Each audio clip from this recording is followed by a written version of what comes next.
Hi everyone, in front of me I've got TCL Tab 10 and let me share with you how to activate automatic system updates on this device. So first of all, let's enter the settings, and now we have to scroll down to the very bottom to find the system.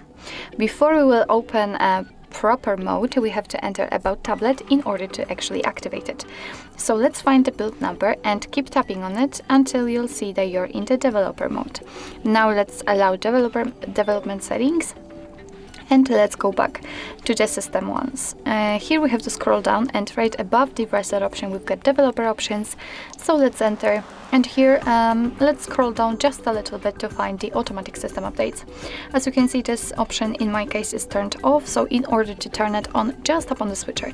And from now on, since this option is active, your device will be allowed to apply the updates when it will be restarted. So basically you do not really need to remember about finding the updates and updating it manually. Just remember about the restarting of your device. Of course, you can turn it off whenever you want to, just by tapping on the switcher again. So actually this is it. This is how to enable automatic system updates in your TCL Tab 10. Thank you so much for watching. I hope that this video was helpful, and if it was, please hit the subscribe button and leave the thumbs up.